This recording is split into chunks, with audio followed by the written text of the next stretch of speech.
Evelyn Harper had spent 3 years curating the perfect wine collection for the Metropolitan Gala. Her reputation as the youngest master sommelier on the East Coast depended on tonight's success. The crystal chandeliers cast amber light across bottles worth more than most people's houses, and somewhere in this glittering crowd, her fiancé Marcus was supposed to be networking with investors for their dream vineyard in Napa Valley. Instead, she found him with his tongue down her sister's throat behind the Chateau Margaux display. The bottle of Dom Pérignon in Evelyn's hand suddenly felt like a weapon. Her sister Claire, 28 and perpetually jealous, had her manicured fingers tangled in Marcus's hair, the same way Evelyn had touched him that morning when he'd promised this gala would change their lives. The engagement ring on Evelyn's finger burned like accusation. "You absolute bastard." Her voice came out steady, colder than the champagne she'd been about to serve to the Russian ambassador. Marcus jumped back, lipstick smeared across his mouth like evidence. Claire didn't even have the decency to look ashamed. She just smiled that venomous smile she'd perfected since childhood. "Evie, this isn't what it looks like," Marcus started, which was possibly the stupidest thing he could have said, given that his hand was still on Claire's ass. The champagne cork popped. Evelyn hadn't meant to open it, but her hands had moved on instinct, and now foam was cascading over her knuckles like fury made liquid.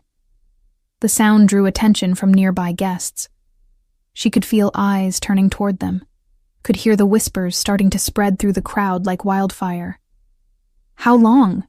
Evelyn demanded, her sommelier's training keeping her voice measured even as her world crumbled. "How long have you been fucking my sister?" Claire laughed. Actually laughed. "Since your engagement party, darling. He proposed to you at noon and was inside me by midnight. You were always too busy with your wine obsession to notice what you were losing." The words hit harder than any slap. 6 months. They'd been planning a wedding for 6 months while he'd been sleeping with her own sister. The gala's music seemed obscenely cheerful, a jazz quartet playing something romantic while Evelyn's life imploded between the vintage Bordeaux and the rare Burgundy. Marcus reached for her, and she stepped back so fast she collided with someone solid. Strong hands caught her shoulders, steadying her, and she caught the scent of something expensive, cedar and leather and old money. The kind of cologne you couldn't buy in stores. "Careful," a voice rumbled above her head, dark and smooth like aged whiskey. "That champagne is worth more than most people's cars. Would be a shame to waste it on trash." Evelyn turned and found herself staring at a chest in a perfectly tailored Tom Ford suit. She tilted her head back and met eyes so dark they were almost black, set in a face that could have been carved from marble. Severe cheekbones, a jaw that could cut glass, and a scar that traced from his left eyebrow into his hairline. He looked like he'd walked out of a Renaissance painting and into an Armani campaign. The man was looking at Marcus and Claire with the kind of disdain usually reserved for something stuck to your shoe. Around them, the crowd had gone strangely quiet. People were backing away, giving them space like this stranger was radioactive. "Who the hell are you?" Marcus demanded, trying to reclaim some authority, but his voice cracked on the last word. "Someone who appreciates fine wine more than you appreciate fine women, apparently." The stranger's hand was still on Evelyn's shoulder, warm through the silk of her dress.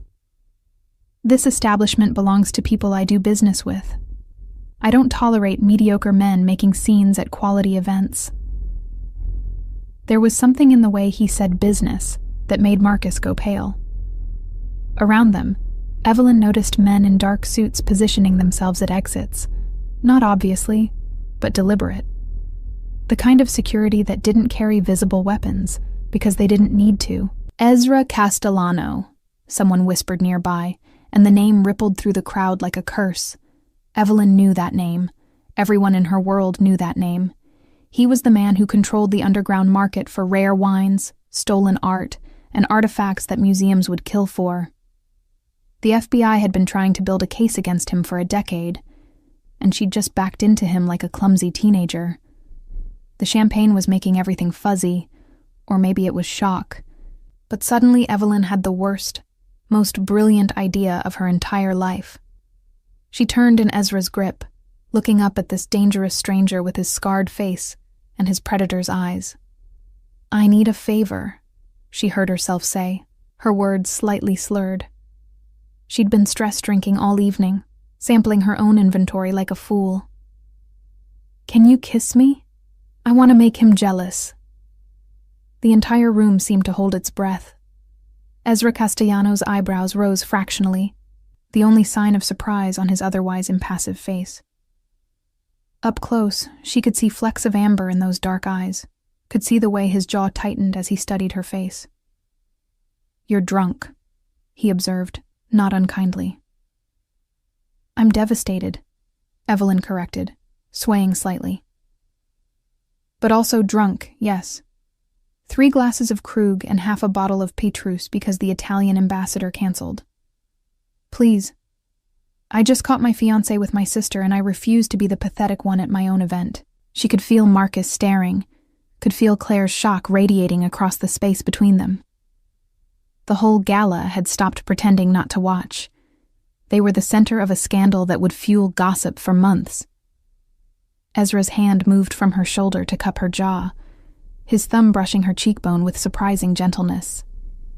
He had calluses, she noticed hazily. This was a man who did more than sign papers and make phone calls. "Do you have any idea who I am?"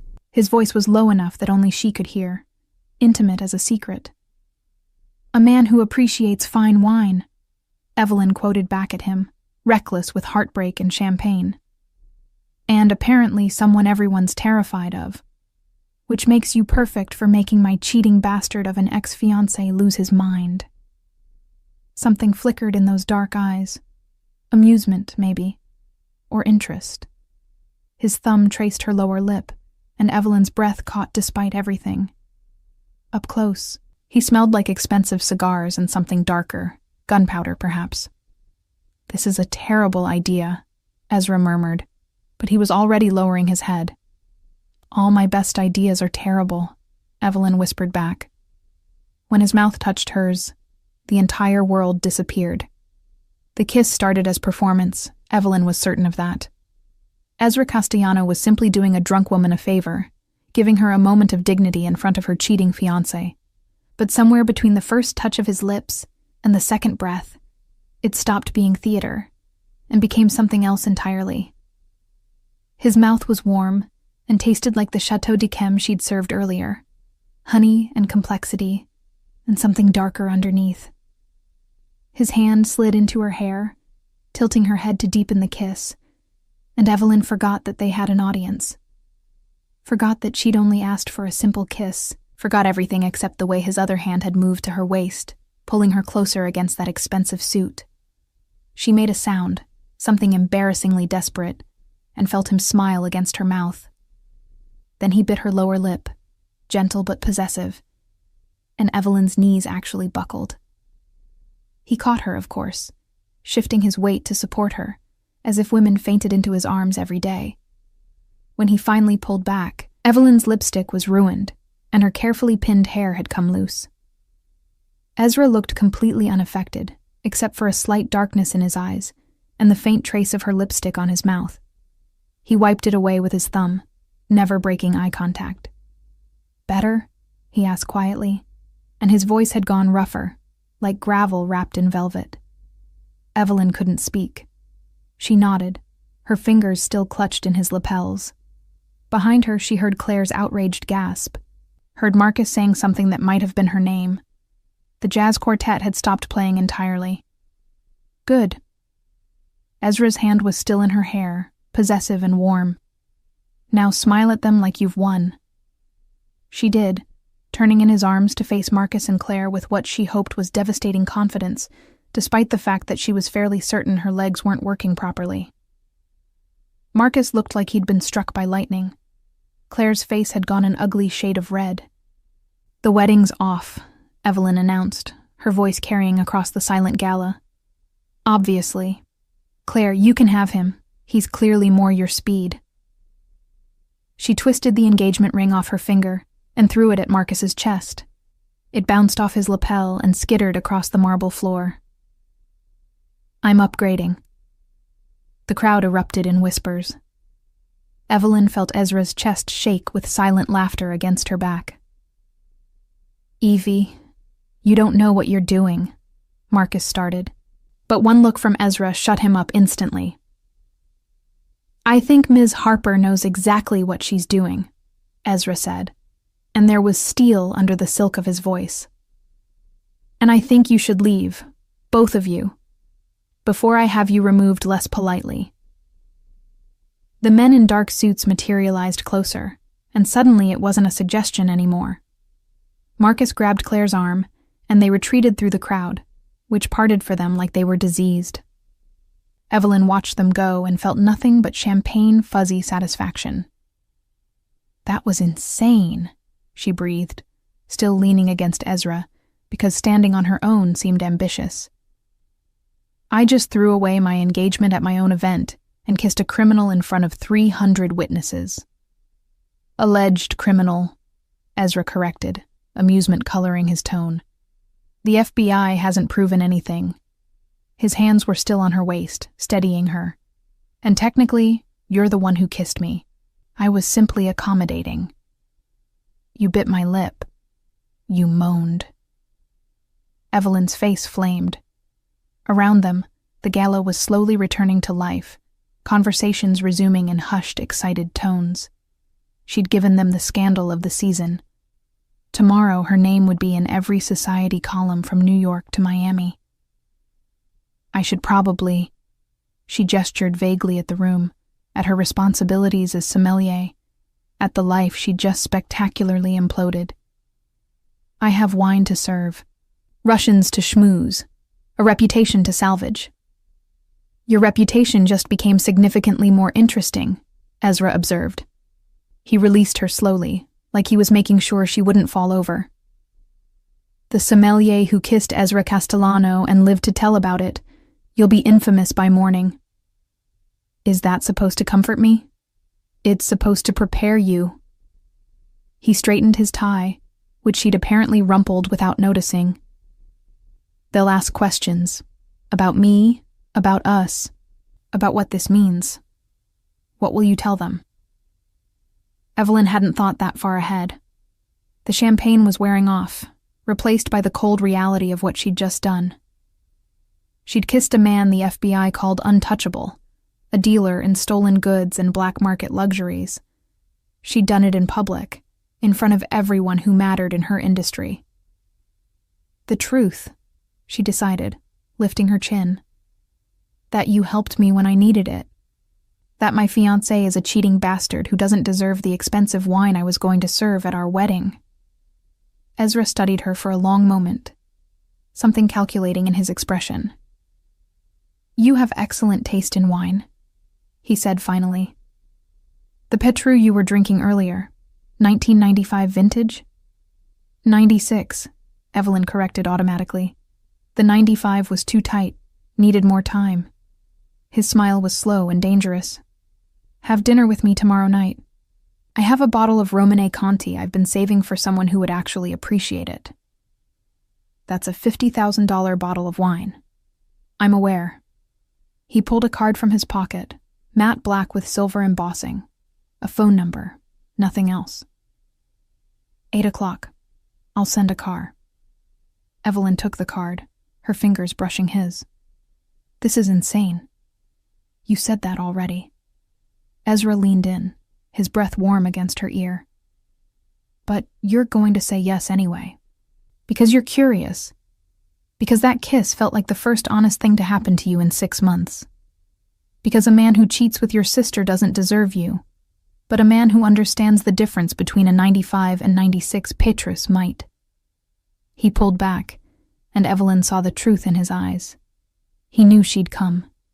Knew she was already hooked, not on him necessarily, but on the feeling of being wanted by someone dangerous, someone who looked at her like she was rare and valuable. One dinner, she heard herself say, to thank you for tonight. Of course. His smile said he knew she was lying to herself. Just dinner. He left then, his security melting away with him, leaving Evelyn alone in the center of the gala with a black card in her hand and the taste of him still on her lips. Around her, the whispers crescendoed. She'd just agreed to have dinner with the most dangerous man on the East Coast. The Russian ambassador approached, smiling widely. "Ms. Harper, I think I need something very strong after that entertainment. What do you recommend?" Evelyn smiled back, slipping the card into her clutch.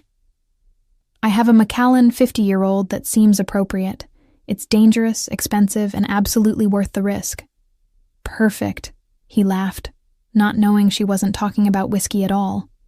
Evelyn woke up on her couch at noon with a headache like an ice pick through her skull and 17 missed calls from her mother. The champagne had been a mistake. The kiss had been a bigger mistake. Agreeing to dinner with Ezra Castellano might have been her worst decision yet, which was saying something considering she'd gotten engaged to a man who'd been sleeping with her sister. Her apartment looked like a crime scene. Her gala dress was puddled on the floor, her shoes kicked off in 2 different directions. The black card sat on her coffee table, accusatory and tempting. She'd looked Ezra up at 3 a.m, sleepless and spiraling. And the search results had been terrifying. Federal investigations. Suspected arms dealing. A gallery in Soho that was definitely a front for something illegal. He'd been photographed at charity events with senators and supermodels, always in the background, always watching. One article called him the gentleman criminal. Another called him New York's most eligible sociopath. And she'd asked him to kiss her. Begged him, actually, in front of 300 witnesses. Her phone rang again. Her mother. Evelyn answered it with the resignation of someone facing execution. "Evelyn Marie Harper, what in God's name were you thinking?" Her mother's voice could have stripped paint. "You're on page 6, the Daily Mail. There are photos of you kissing that criminal, and your father is having heart palpitations."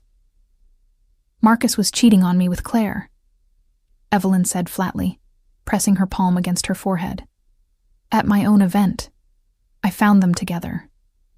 Silence. Then, "Claire? Your sister Claire?" "Unless I have another sister I don't know about." Evelyn stumbled to her kitchen, desperate for coffee. "For 6 months, Mom, since the engagement party." More silence, longer this time. Her mother's anger shifted, refocused. "That little bitch. I knew she was jealous, but this and Marcus. I introduced you to him. His family has the vineyard in Connecticut." "Had the vineyard. I'm fairly certain after last night no one in the wine world will touch him." Evelyn found her espresso machine, started it with shaking hands. "I humiliated him publicly, with Ezra Castellano's help." "About that." Her mother's voice went careful. "Evelyn, that man is dangerous. Whatever you think last night was, it wasn't worth getting involved with someone like him. He offered me a bottle of Romanée Conti." The words came out before Evelyn could stop them. "The 90-90 vintage. Mom, that wine is basically a myth. 12 bottles in existence, all in private collections, if he actually has one." "If he has one, he stole it," her mother said sharply. "Evelyn, listen to me. That kiss was lovely revenge, truly. But that's where this needs to end. Cancel dinner, block his number. Forget this ever happened." But Evelyn was already thinking about that wine. About the way Ezra had known the difference between the 95 and 96 Petrus. About his hands in her hair, and the way he'd looked at her like she was something precious. "I have to go," she told her mother. "I need to fix the disaster from last night." She hung up before her mother could argue and stared at her reflection in the dark screen of her phone. Her hair was a mess. Her makeup was smudged. She looked like she'd been through a war. But she also looked alive in a way she hadn't felt in years. The rest of the day was a nightmare of damage control. Her boss at the wine distribution company called, surprisingly supportive. The scandal had apparently tripled interest in their next gala. Her vendors called, half concerned, half fascinated. Everyone wanted to know about Ezra, about the kiss, about what happened next. Claire sent one text. "You'll regret this." Marcus sent 12, ranging from apologetic to angry to threatening. Evelyn blocked him after the 6th one mentioned lawyers. At 7:30 that evening, she stood in front of her closet, trying to decide what one wore to dinner with a criminal. Something that said, "I'm not intimidated by your alleged arms dealing, but also, I appreciate a $50,000 bottle of wine." She settled on a black dress, simple and elegant, with her grandmother's pearls. If she was going to hell, she might as well look classic doing it. The car arrived at exactly 8. Not a limo, thankfully, but a Mercedes that screamed money without being ostentatious. The driver was polite and silent, and they drove to a building in Tribeca that looked like every other converted warehouse on the block, except this one had a private elevator that required a key card. Evelyn's heart hammered as they ascended. This was insane. She was having dinner with a man who probably had people killed for sport. A man who'd kissed her like he wanted to devour her in front of everyone she knew. A man who understood wine the way she did, with reverence and obsession. The elevator opened directly into a penthouse that took her breath away. Floor-to-ceiling windows overlooked the city, the lights of Manhattan spread out like diamonds. The furniture was minimal but exquisite. Modern pieces mixed with what looked like actual Roman antiquities. And the art on the walls. "That's a Caravaggio," Evelyn breathed, staring at a painting she'd only ever seen in textbooks. "That's been missing since World War II. Allegedly," Ezra's voice came from behind her. "I prefer to think of it as relocated to someone who appreciates it." She turned and found him in dark slacks and a white shirt, sleeves rolled to his elbows. Less formal than last night, but somehow more dangerous. He had a wine glass in each hand, both empty. "You came," he said, and there was satisfaction in his voice. "You have a stolen Caravaggio on your wall," Evelyn replied. "Of course I came. I'm clearly making terrible decisions this week." He smiled. That slow, dangerous smile. "The wine is breathing in the dining room.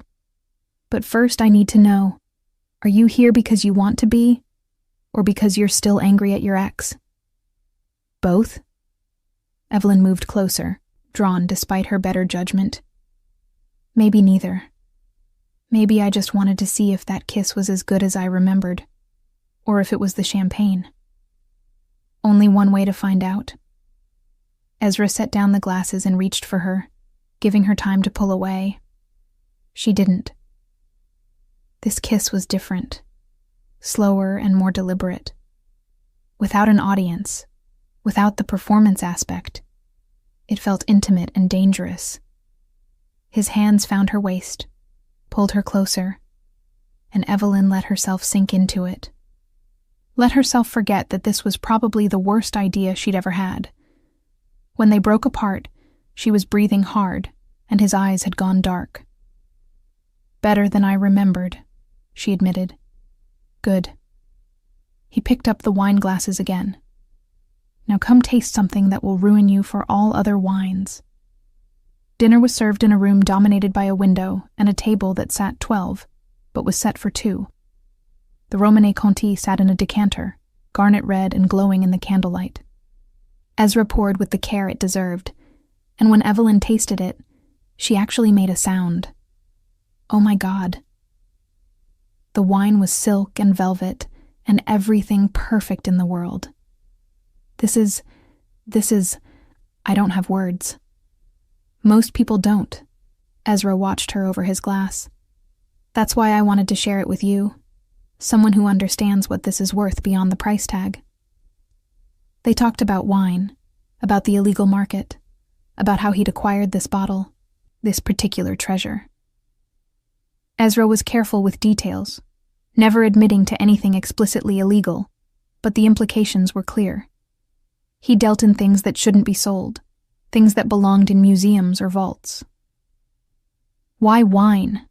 Evelyn asked, emboldened by the burgundy. "With everything you could trade in, why focus on wine and art?" "Because they're beautiful," Ezra said simply. because most people see them as commodities, investments, status symbols. But some people like you, see them as art, as history, as something worth preserving.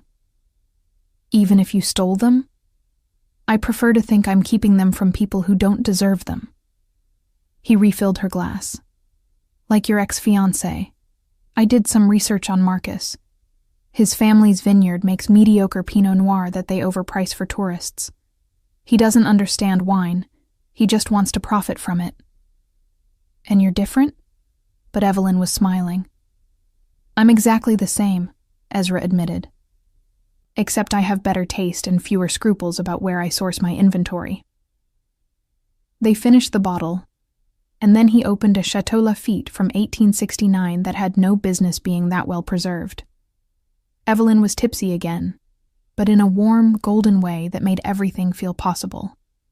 Ezra told her about growing up in Sicily, about learning wine from his grandfather, who'd run shipments during Prohibition. She told him about studying in France, about the first time she'd tasted a wine that made her cry. Somewhere around midnight, they ended up on his couch, her shoes kicked off, his jacket discarded. They were debating the merits of French versus Italian wine regions, their faces close, their words tangling together. You're going to be trouble, Ezra murmured, his fingers tracing the line of her jaw. I can tell already. You kissed me in front of everyone I know, Evelyn pointed out. I think the trouble started there. No, he said, his thumb brushing her lower lip. The trouble started when you looked at me like I was your salvation instead of your damnation. When you understood the wine the way I do. That's when I knew I was in trouble. One dinner, Evelyn whispered, even as she leaned into his touch. That's what I said. One dinner, Ezra agreed. But we both know you're lying. When he kissed her this time, it wasn't for show or revenge or curiosity. It was because they both wanted it, needed it, this dangerous thing growing between them. And when he pulled her into his lap, when his hands slid into her hair and she made that desperate sound again, Evelyn knew she was already lost. She'd come here for wine and found something infinitely more intoxicating. Evelyn woke up in Egyptian cotton sheets that cost more than her monthly rent, in a bedroom with another stolen masterpiece on the wall. This one looked like a Monet. Morning light filtered through blackout curtains, and for a moment, she couldn't remember where she was. Then she felt the warm weight of Ezra's arm across her waist, and memory came flooding back. The wine, the conversation, the way he'd carried her to his bedroom sometime around 3 a.m., both of them too far gone on Burgundy and chemistry to pretend they weren't going to end up exactly here. You're thinking too loud, Ezra murmured against her shoulder, his voice rough with sleep. I can hear your panic from here. I slept with a criminal, Evelyn said to the ceiling. 24 hours after catching my fiancé with my sister, I had sex with a man who probably has people killed for a living. Allegedly. His arm tightened around her. And technically you didn't sleep with me. We're still in bed. No sleeping has occurred. Despite everything, Evelyn laughed. She turned in his arms and found him watching her with those dark eyes, his hair mussed, the scar on his eyebrow visible in the morning light. He looked younger like this, less dangerous, though she knew that was an illusion. I should go, she said, not moving. I have work, a life, a reputation that's already in tatters. Your reputation is fine, Ezra replied, his hand tracing lazy patterns on her back. Better than fine. You're now the woman who made Ezra Castellano interested enough to publicly claim. Do you have any idea how rare that is? Should I be flattered or terrified? Both. He kissed her forehead, gentle in a way that shouldn't have worked on a man like him. Stay for breakfast. I have a chef who makes pancakes that will change your life, and I want to discuss a business proposition. Evelyn pulled back to look at him. What kind of business proposition? The kind that involves wine, revenge, and possibly ruining your ex-fiancé's life completely. Ezra's smile was wicked. Unless you're satisfied with just humiliating him publicly? She should have said yes. Should have taken her revenge and moved on like a mature adult. Instead, she heard herself ask, "How ruined are we talking?" An hour later, Evelyn sat in Ezra's dining room in one of his shirts, eating pancakes that were indeed life-changing, while he laid out his plan. Marcus's family vineyard is failing, Ezra explained, pulling up financial documents on his tablet. They're overextended, underleveraged, and hemorrhaging money. The only thing keeping them afloat is the reputation, which after last night's scandal is significantly damaged. "How do you have their financial records?" Evelyn asked, though she knew the answer. "I have people who acquire information." He slid the tablet across to her. "The vineyard is worth about $8 million on paper. In reality, it's worth half that. The land is good, but they've mismanaged it for decades. Poor grape selection, outdated equipment, mediocre winemaster." Evelyn studied the numbers, her sommelier brain automatically cataloging the problems. They could turn it around with the right investment. Better vines, modern equipment, a competent winemaker. Exactly. Ezra's smile was pure predator. "Which is why I'm going to buy it. Through a shell company, untraceable to me.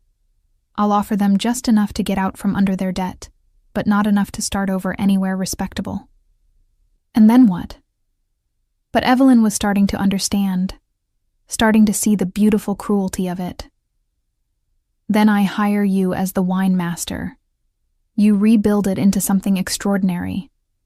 We produce wines that win international awards, that sommeliers fight over, that make Marcus's mediocre Pinot Noir look like grocery store trash." Ezra leaned forward, intent. "We take everything he was supposed to have, his family legacy, and we make it better. We make it legendary." It was vindictive and petty, and absolutely brilliant. Evelyn should have said no, should have walked away from this dangerous man and his dangerous plans. "What's in it for you?" she asked instead. "Besides watching you destroy your ex?" Ezra shrugged. "A legitimate business to launder money through, a vineyard that actually produces something worth drinking. And you, working for me, tied to me in a way that makes it very clear you've chosen me over him." "That's insane. You keep saying that word." He reached across the table, caught her hand. "But you're not saying no." Evelyn stared at their joined hands, at the contrast between her bare fingers where her engagement ring used to be and his, strong and scarred. This was everything she'd been taught to avoid. Getting involved with a criminal, mixing business with revenge, letting attraction override common sense. But Marcus had been sleeping with her sister for 6 months. Had planned to marry her while fucking Claire behind her back. And Claire had smiled about it. Had laughed while twisting the knife. "I want control of all wine-related decisions," Evelyn said. "Complete autonomy on grape selection, production methods, and distribution." Done. "And my name on the label. Not yours, not some shell company. Mine." Ezra's smile went sharp with approval. "I wouldn't have it any other way. I want everyone to know that Evelyn Harper chose to work with me, that she's mine." "I'm not yours," Evelyn protested, but her hand was still in his, and they both knew she was lying. "Not yet," he agreed, "but you will be." The next 3 weeks were a whirlwind. Ezra moved on the vineyard with the efficiency of a hostile takeover, making an offer Marcus's family couldn't refuse and couldn't trace. The sale went through before they could mount a defense, and suddenly Evelyn owned, on paper at least, the Harper family legacy. The irony wasn't lost on anyone.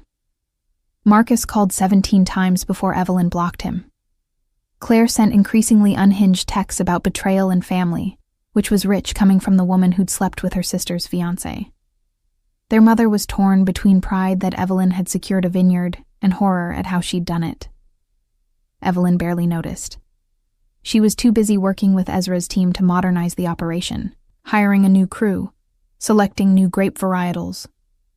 Ezra had resources she couldn't have dreamed of, contacts in France and Italy and California who owed him favors. Within 2 weeks, they had rootstock from Burgundy that simply wasn't available on the legitimate market. "I don't want to know where you got this," Evelyn said, examining the vine cuttings with reverence. "Probably not," Ezra agreed. He was watching her work with the same intensity he'd watched her taste wine that first night. "You're incredible when you're focused like this. I can see why you won all those awards."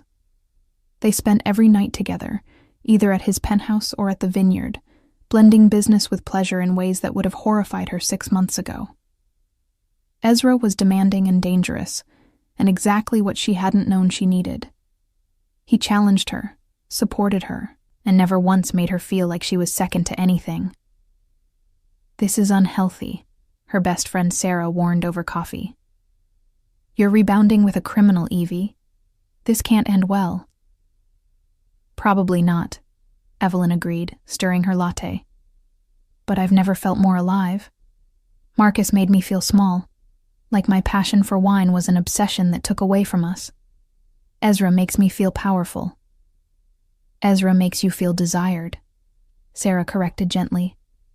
"There's a difference." But was there? Evelyn thought about the way Ezra looked at her when she identified a wine by taste alone, the pride in his eyes when she negotiated with distributors. He desired her, yes, but he also respected her in a way Marcus never had.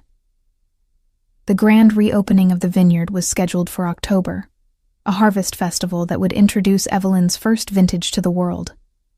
Invitations went to every major player in the wine industry, every critic who'd ever written about the Harper family's mediocre Pinot Noir.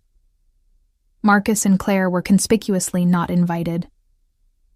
The day before the festival, Evelyn stood in the renovated tasting room, watching workers hang lights and arrange tables. The space looked nothing like it had under Marcus's family. It looked elegant and modern, ready to produce wines that would make history. Nervous?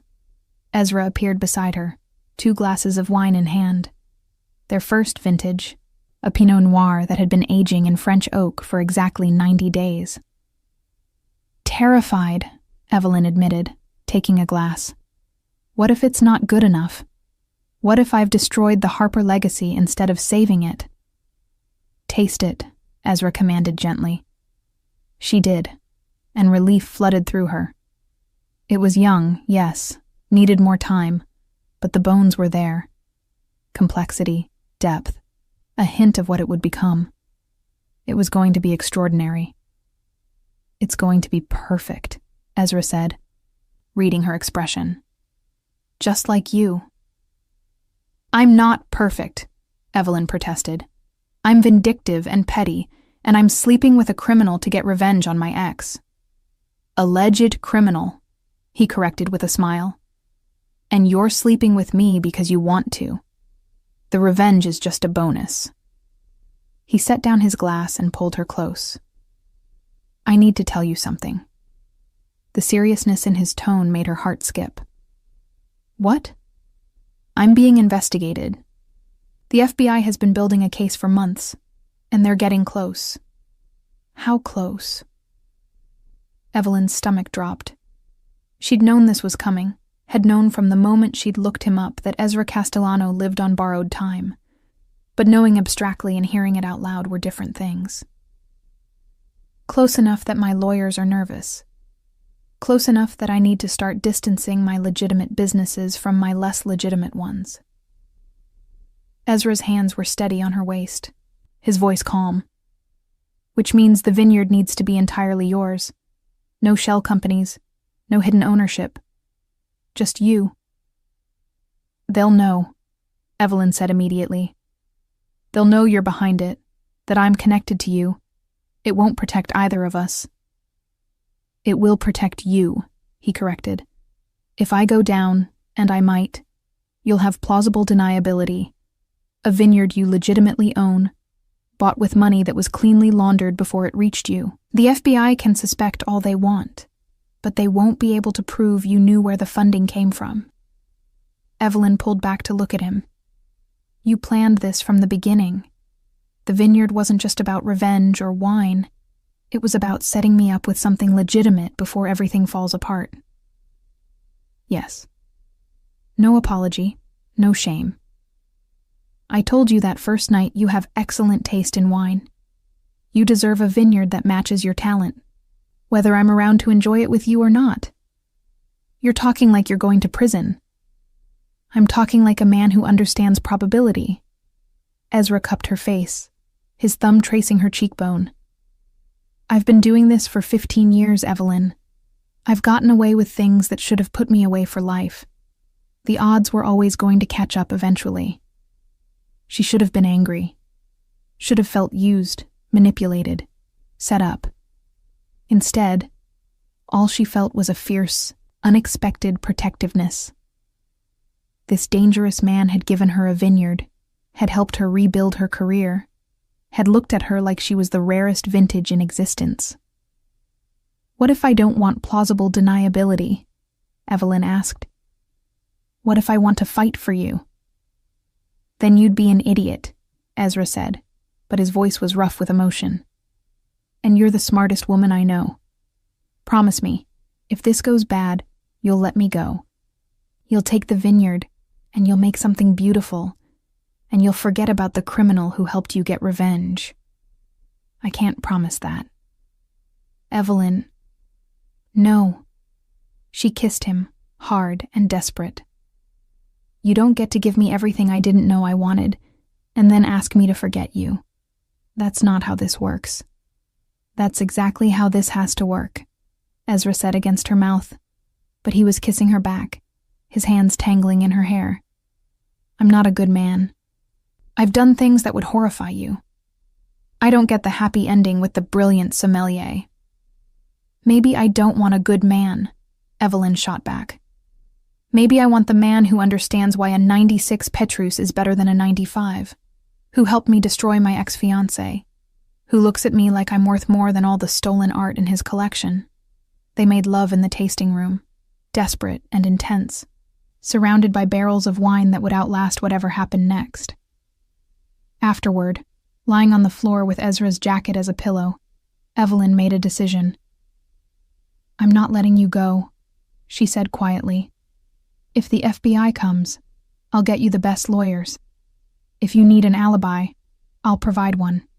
If you go to prison, I'll visit every week with bottles of wine I'm not supposed to smuggle in.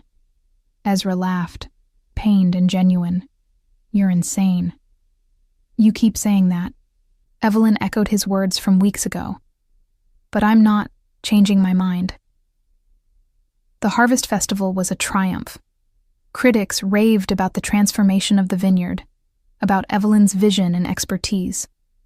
Orders came flooding in before the first vintage was even bottled. By sunset, Evelyn had secured contracts with 3 Michelin-starred restaurants and a distributor in Hong Kong. Marcus showed up anyway, drunk and belligerent, dragging Claire behind him. Security stopped them at the gate, but not before Marcus started shouting about theft and betrayal and illegal dealings. Everything was done legally, Evelyn said coldly, walking out to confront them with Ezra at her back. Your family sold the vineyard to a legitimate buyer. The fact that I'm running it now is simply good business.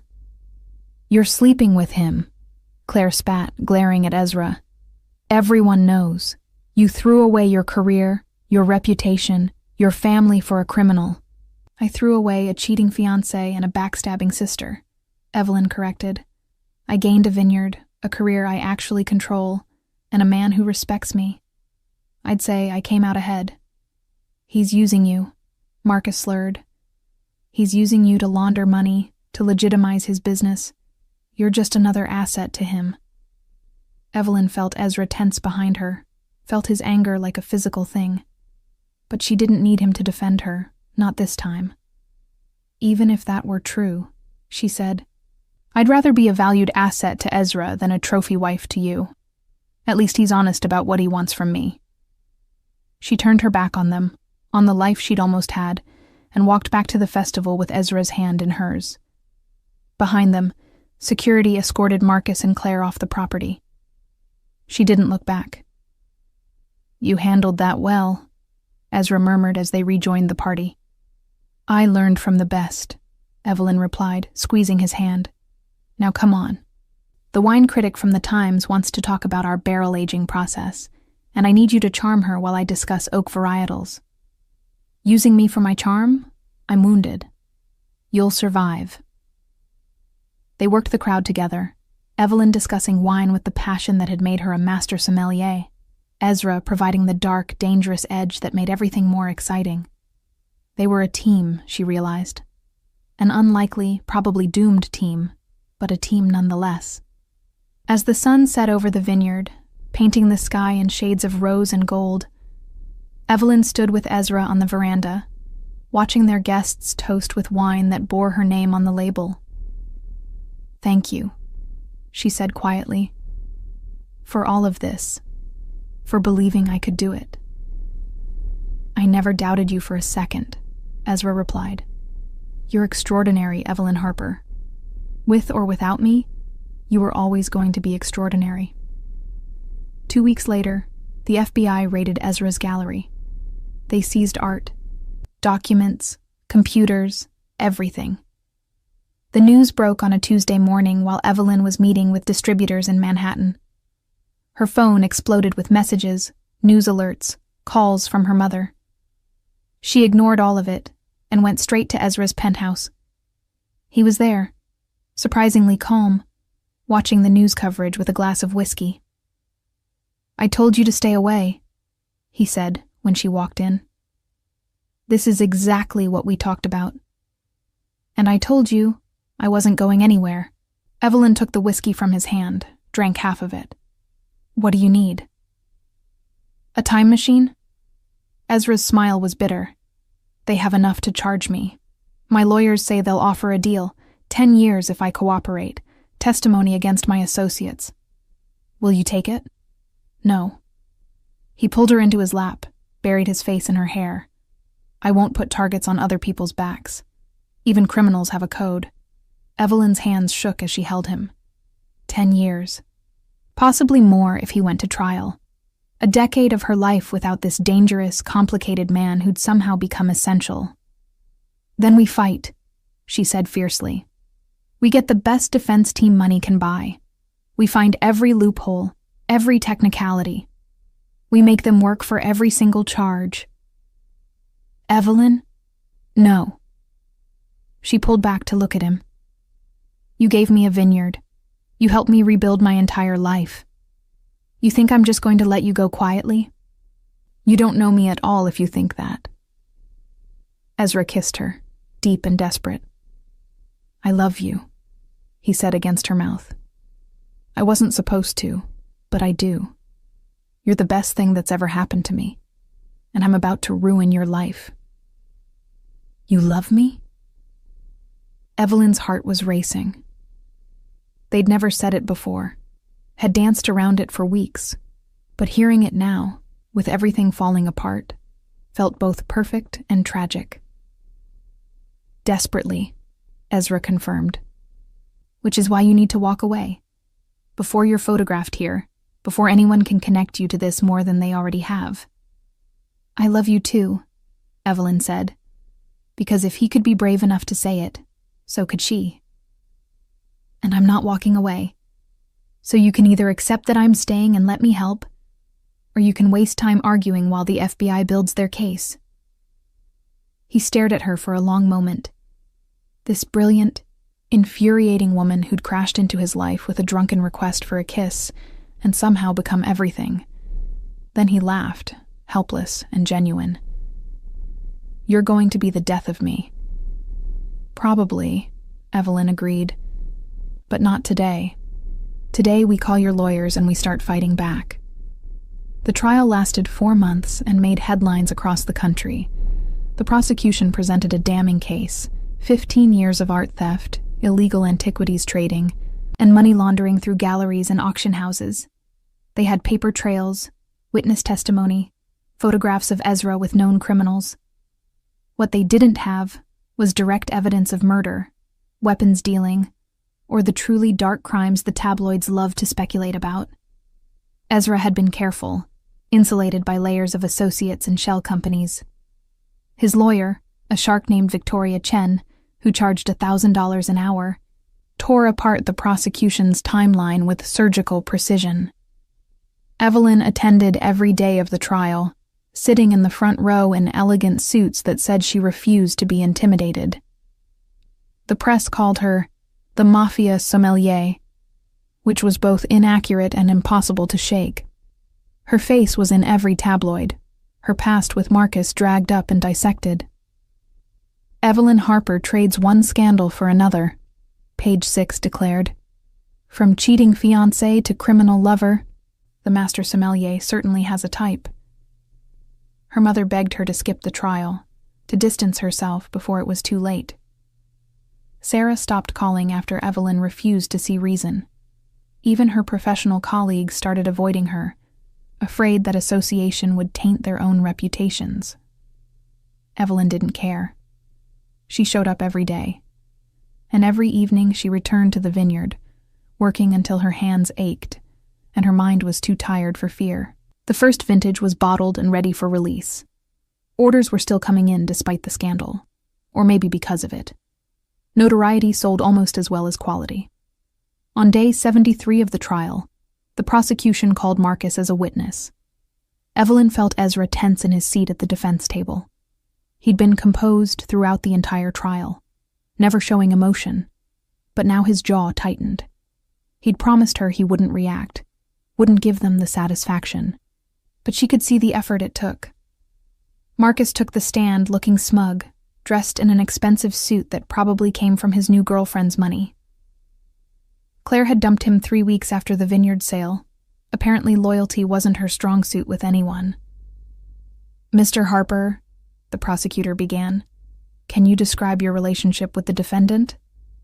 "I don't have one," Marcus said clearly, "but he manipulated my ex-fiancée into a relationship in order to steal my family's vineyard. It was a deliberate, calculated attack." Ezra's lawyer objected immediately. "Speculation. The witness has no direct knowledge of Mr. Castellano's relationship with Ms. Harper." "Sustained," the judge agreed, but the damage was done. The jury had heard it. The prosecutor continued, walking Marcus through the timeline of the vineyard sale, implying that Ezra had targeted Evelyn specifically to hurt Marcus's family. It was absurd. Ezra hadn't even known who Marcus was before that night at the gala, but the narrative was compelling. When Victoria Chen cross-examined, she was merciless. "Mr. Harper, isn't it true that you were having an affair with Ms. Harper's sister during your engagement?" Marcus flushed. "That's not relevant." "It's extremely relevant," Victoria countered. "You're claiming Mr. Castellano manipulated your ex-fiancée, but you were the one who betrayed her first, correct?" "That doesn't have anything to do with—" "Answer the question," the judge instructed. "Yes," Marcus admitted through gritted teeth. "I had a relationship with her sister." "A 6-month affair," Victoria clarified, "that you conducted behind Ms. Harper's back while planning a wedding with her. And when she discovered this affair at a public event, she ended the relationship, correct?"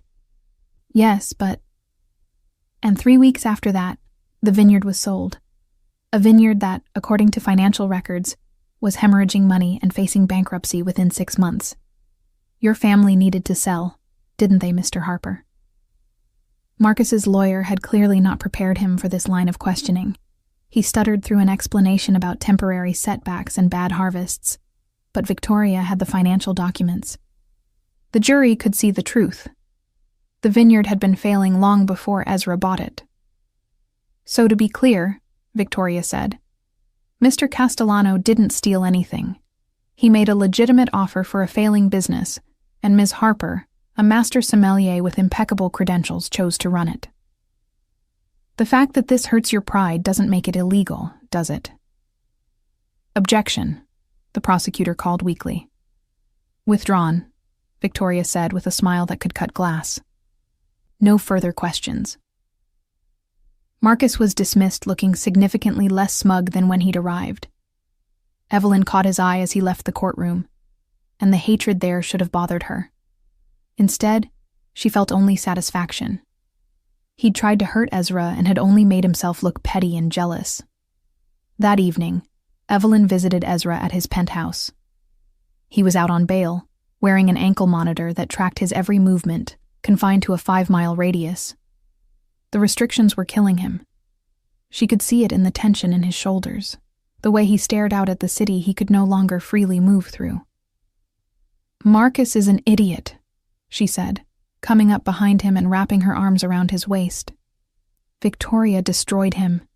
She's very good at her job," Ezra agreed. His hands covered hers, holding them against his chest. "But it doesn't change the facts. They have me on money laundering at minimum. Even if Victoria gets the art theft charges dismissed, I'm looking at 5 to 7 years. 5 to 7 years isn't forever," Evelyn said, though her throat was tight. "The vineyard will still be there. I'll still be there." Ezra turned in her arms, his face serious. "You can't wait for me. 5 years, Evelyn. You'll be 36 when I get out. You should be married, have children if you want them. Have a life that doesn't involve conjugal visits and collect calls." "Don't," Evelyn said sharply. "Don't try to noble sacrifice me. I'm a grown woman making my own choices. If I want to wait for you, that's my decision. It's a stupid decision. Then I'm stupid." She pulled him down for a kiss that tasted like defiance and desperation. "I love you. I'm not apologizing for that, and I'm not walking away because things got difficult." They made love with the franticness of people running out of time, and afterward, lying in his bed surrounded by stolen art and expensive sheets, Ezra asked, "Marry me." Evelyn froze. "What?" "Marry me," he repeated, propping himself up on one elbow to look at her. "Before the verdict comes down. Before they potentially take me away.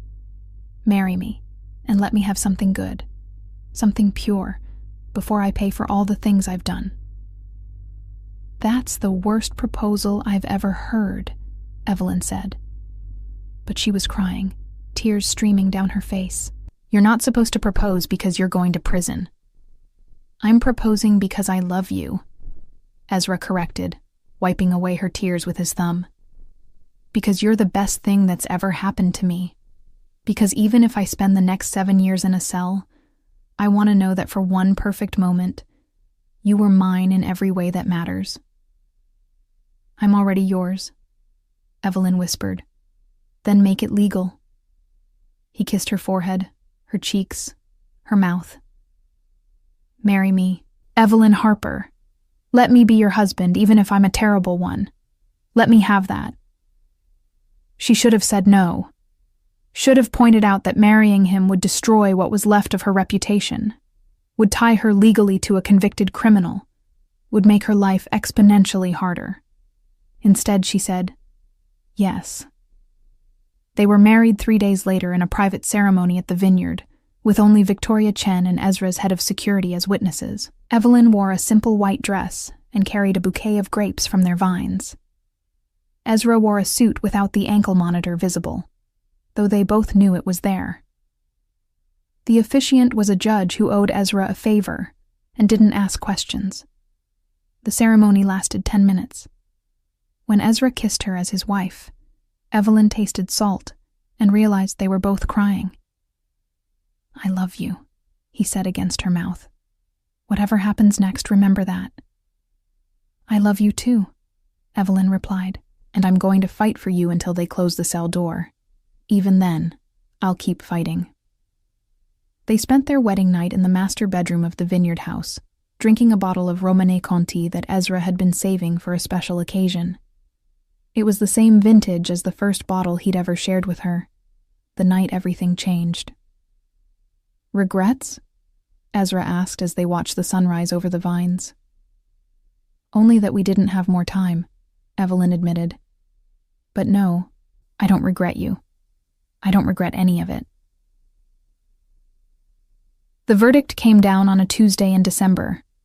Guilty on money laundering, guilty on illegal antiquities trading, not guilty on the art theft charges that Victoria had systematically dismantled. The judge sentenced Ezra to 6 years in federal prison, eligible for parole after 4. Evelyn sat in the courtroom and didn't cry, not when they read the verdict, not when they led Ezra away in handcuffs. She waited until she was in her car, alone in the parking garage, before she let herself fall apart. 4 years, minimum. 4 years of visiting rooms and monitored phone calls and sleeping alone in a bed that smelled like him. 4 years of running a vineyard by herself, of being known as the woman who married a criminal, of waiting. But she'd promised to wait, and Evelyn Harper kept her promises. The first year was the hardest. Ezra was sent to a minimum security facility in Pennsylvania, close enough that Evelyn could visit every other weekend. They had 30 minutes each time, sitting across from each other at a plastic table, not allowed to touch except for a brief kiss hello and goodbye. Evelyn told him about the vineyard, about the awards their first vintage was winning, about the expansion plans she was developing. Ezra told her about the books he was reading, the other inmates, the monotony of prison routine. They didn't talk about how much they missed each other. That was too painful, and there was never enough time. At night, alone in the vineyard house, Evelyn worked until exhaustion made sleep possible. She threw herself into the wine, developing new blends, experimenting with techniques she'd only read about. The vineyard became her therapy, her obsession, the thing that kept her sane. The second year was slightly easier. Evelyn had a rhythm now, visits every other weekend, phone calls on Tuesday and Thursday evenings, letters in between. She'd hired a full staff for the vineyard and was producing 3 different labels, all critically acclaimed. Money was no longer a concern. Between the wine sales and the legitimate investments Ezra had set up before his arrest, she was wealthy in her own right. Marcus tried to sue for ownership of the vineyard, claiming the sale had been made under duress. His case was thrown out within a month. He had no standing and no evidence. Claire sent a letter asking for money, claiming family obligation. Evelyn burned it and didn't respond. Her mother visited once, surprising Evelyn by arriving unannounced on a Saturday morning. "I don't approve," her mother said, walking through the vineyard that now bore Evelyn's name on every label. "I think you threw your life away for a criminal, but I'm proud of what you've built here. Your father would have been proud too. It wasn't forgiveness, but it was something." Evelyn took it. The third year, Ezra was transferred to a facility in New York, even closer. The visits increased to once a week. He looked older, lines around his eyes that hadn't been there before, but his smile when he saw her was the same. "2 more years," he said during one visit. "Maybe less if I get parole. Can you wait 2 more years?" "I'd wait 20, Evelyn replied, and meant it. On their 3rd anniversary, Evelyn brought a bottle of their wine to the visiting room. The guards confiscated it immediately. Alcohol wasn't allowed, but they'd seen it. Ezra had seen her bring a bottle of Harper Vineyard Reserve, the wine that critics were calling transcendent, and the best American Pinot Noir in a generation. "You did it," he said, his voice rough with emotion. "You made something extraordinary." "We did it," Evelyn corrected. "This is ours."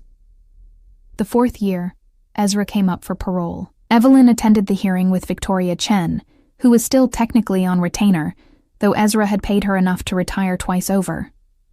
They presented evidence of Ezra's good behavior, his participation in prison education programs, letters from the warden praising his conduct.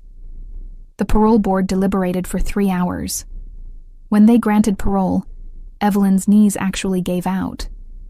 Victoria caught her, laughing and crying at the same time. They'd done it. After 4 years of waiting, of visiting rooms and monitored calls and sleeping alone, Ezra was coming home. He was released on a Wednesday in April, early morning when the spring sun was just starting to warm the vineyard. Evelyn picked him up herself, standing outside the prison gates in jeans and one of his old shirts, her hair in a messy bun. When Ezra walked out, he looked thinner, older, but his eyes found her immediately. She ran to him, not caring about dignity or composure, and he caught her, lifting her off her feet like she weighed nothing. "Hi," he said, his face buried in her hair. "Hi," Evelyn replied, crying and laughing. "Welcome home." They drove to the vineyard in silence, hands clasped, unable to speak past the emotion. When they pulled up to the house, Ezra stopped and stared. She'd expanded it, added a second floor, and a proper wine cellar. The grounds were immaculate, the vines heavy with new growth. In the distance, she could see workers tending the fields, the business of the vineyard continuing like a well-oiled machine. "You've been busy," Ezra said quietly. "I had a lot of time to fill," Evelyn replied. "Come on. I want to show you something." She led him to the wine cellar, newly built and climate-controlled to perfection. Rows of bottles lined the walls, different vintages and labels, all bearing the Harper name. But in the center of the room, in a place of honor, sat a single bottle in a custom display case. Romanée Conti, 1945. "You didn't," Ezra breathed. "I did," Evelyn confirmed. "I tracked it down through one of your old contacts. Don't ask which one or how much I paid. You don't want to know. But I've been saving it for today." She opened the case and pulled out the bottle with reverent hands. This vintage, produced right after World War II when wine-making materials were scarce and every bottle was precious, was legendary. Worth at least $200,000, possibly more. "This is insane," Ezra said, but he was smiling. "You keep saying that," Evelyn teased, echoing their first conversation. She pulled out 2 crystal glasses, the good ones she'd bought for this specific moment. "But you're not stopping me." They opened the bottle together, letting it breathe for exactly 10 minutes before pouring. The wine was the color of garnets and autumn leaves, and when Evelyn tasted it, she actually gasped. "Oh my God!" "Extraordinary?" Ezra asked, watching her face. "Beyond extraordinary." She handed him his glass. This is everything wine should be. History and art and passion in liquid form." They drank slowly, savoring every sip, sitting on the floor of the wine cellar like teenagers sneaking their parents' alcohol. Outside, the vineyard hummed with life. Inside, they had this perfect moment, this perfect wine, this perfect reunion. "I need to tell you something," Ezra said, setting down his empty glass. "The FBI still watches me. They always will. Being with me means being scrutinized, investigated, suspected. Your life would be easier if—" Evelyn kissed him, cutting off the words. Don't try to martyr yourself again. We've been married for 4 years. I've waited for you, built a life for us, tracked down a bottle of wine that technically shouldn't exist on the open market. I'm in this, Ezra. Completely. You could still—" "No," she said firmly. "The only thing I could do is love you for the rest of my life and make wine that people will talk about for generations. That's it. That's the only option." Ezra pulled her into his lap, holding her like he'd dreamed about for 4 years. "I don't deserve you." "Probably not," Evelyn agreed. "But you're stuck with me anyway." They made love in the wine cellar, surrounded by bottles that would outlast them both, christening this new chapter of their lives. And later, much later, they walked through the vineyard hand in hand as the sun set, talking about plans for the future. "I want to expand," Evelyn said. "Add a tasting room, maybe a restaurant, host events, educational seminars. Make this place a destination." "I want to go legitimate," Ezra replied. "Completely. No more gray areas, no more questionable deals. Just wine and art that I acquire legally. Can you do that?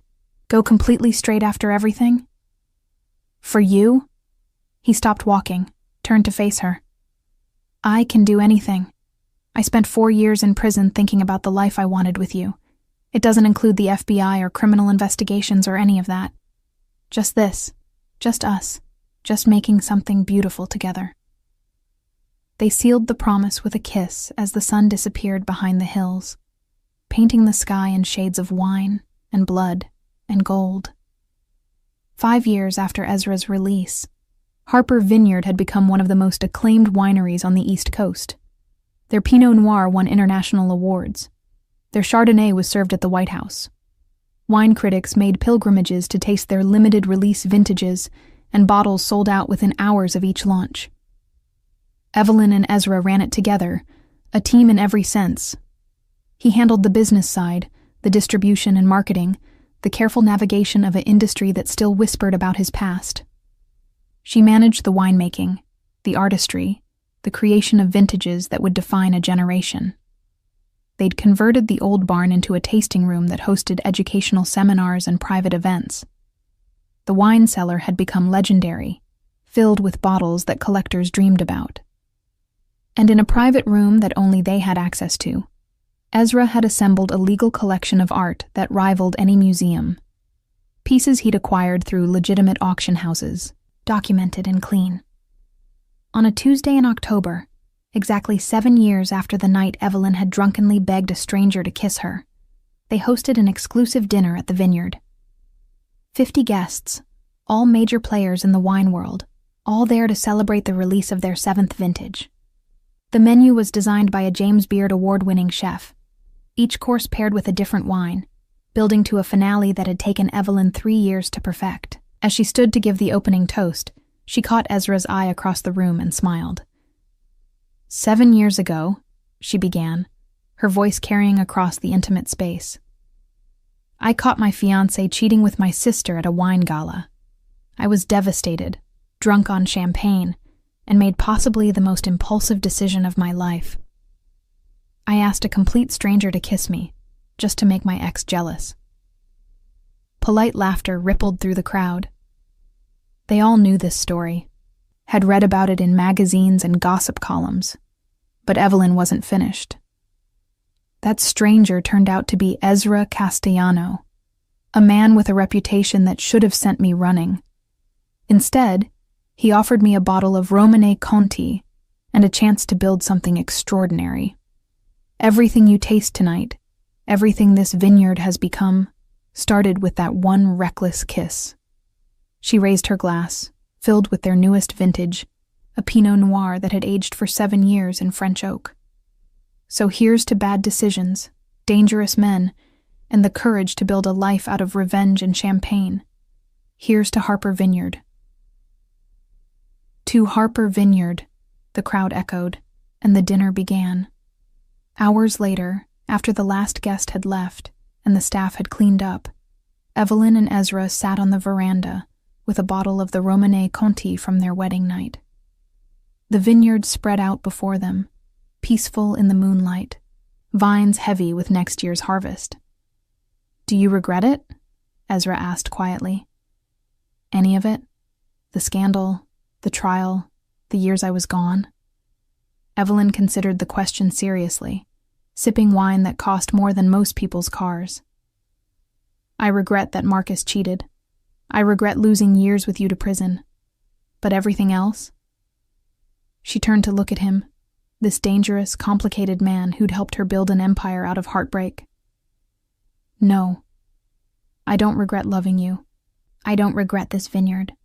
I don't regret becoming the woman I needed to be. Even though everyone still calls you the Mafia sommelier? Especially because of that, Evelyn laughed. Do you know how much free publicity that nickname gets us? We're infamous. People come here hoping to catch a glimpse of the criminal and his winemaking wife. They stay for the wine and leave with stories. Your mother would be horrified. My mother came to Christmas last year and got drunk on our Chardonnay. She's coping. Evelyn set down her glass and moved to sit in Ezra's lap, the way she had 1,000 times before. Besides, we're respectable now. Mostly. You haven't stolen anything in 5 years. 6 years, Ezra corrected, his arms coming around her waist. I stopped the moment I decided I wanted you more than I wanted the thrill. Best decision I ever made. They sat in comfortable silence, watching the stars come out over the vineyard. In the distance, Evelyn could see the lights of the main house, the tasting room, the cellar where bottles worth millions aged quietly in the dark. "Marcus tried to visit last month," she said eventually. "Security turned him away, but he left a letter. Want to know what it said?" "Do I want to know?" "He wanted to apologize, said he'd made terrible mistakes, that leaving me was the worst decision of his life." Evelyn snorted. "Apparently he's tried to start 3 different wine ventures and they've all failed. Claire left him for a stockbroker. He's alone and broke and working for someone else's vineyard. And you feel?" "Nothing," Evelyn said honestly. "I looked at that letter and felt absolutely nothing. No anger, no satisfaction, just nothing. He's irrelevant, a footnote in a story that became so much bigger than revenge." "We should send him a bottle," Ezra suggested, amusement coloring his tone. "Our newest vintage. Let him taste what he could have had." "That's petty. I'm a petty man."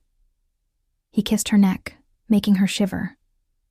"Besides, the best revenge is living well, and I'd say we're living extraordinarily well." They made love on the veranda under the stars, not caring about the potential for scandal or impropriety. They were married, they owned the vineyard, and 7 years of fighting for each other had burned away any remaining shame. Later, wrapped in a blanket and sharing the last of the Romane Conti, Evelyn asked, "Do you think we would have found each other if Marcus hadn't cheated? If I'd never gone to that gala?" "No," Ezra said honestly.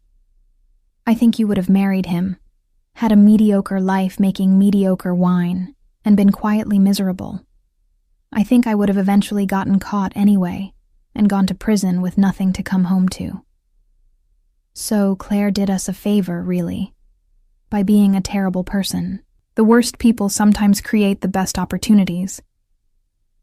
He tilted her face up to kiss her, slow and deep. "I should send her a thank you card. Don't you dare." They finished the wine as dawn broke over the vineyard, painting the vines in shades of rose and gold. 7 years since that first kiss. 4 years since Ezra's release.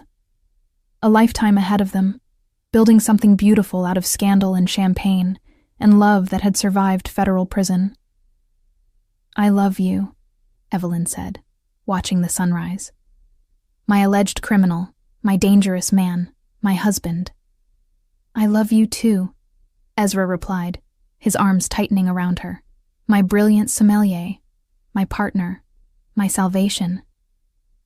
They sat together as the vineyard woke up around them, workers arriving for the morning shift, the business of winemaking beginning another day.